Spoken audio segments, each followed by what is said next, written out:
there's no heaven.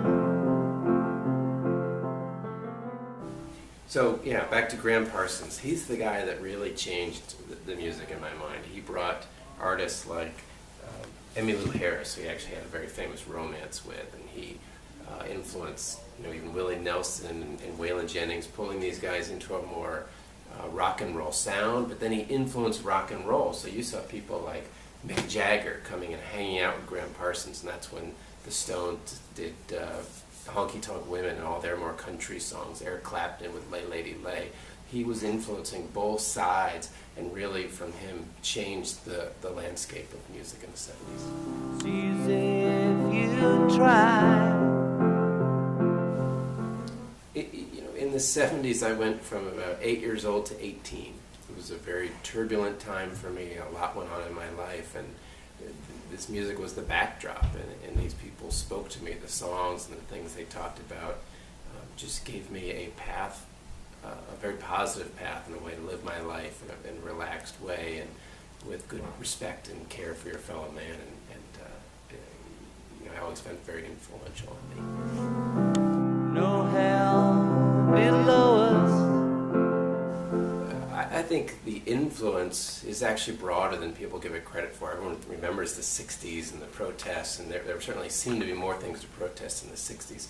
But in the 70s, these guys, a lot of them were very strong against nuclear power, and there's a lot of these no-nuke concerts, and this is the kind of influence they had. And today we're struggling with that because we're so worried about global warming and coal-powered energy, but we're so far behind in our understanding of nuclear energy because they pretty much stopped the whole progression of that science. No new plants were built, no work was done because it was so influential and got people thinking that we needed to go to a different sort of energy source.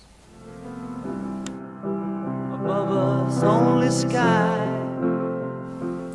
Again, this music set a very different tone than disco or the other rock and roll things that were going on at the time. I mean, if you look at these albums, this is a band called America, sang Horse with No Name. You can just see they're sort of in the country, relaxed clothes, a little more Native American. The band used to be the backing band for Bob Dylan, but in the 70s became very famous on their own.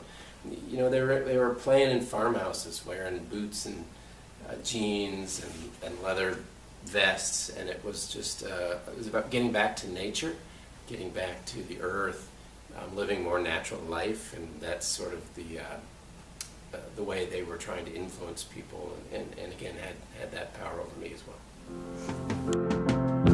Imagine all the people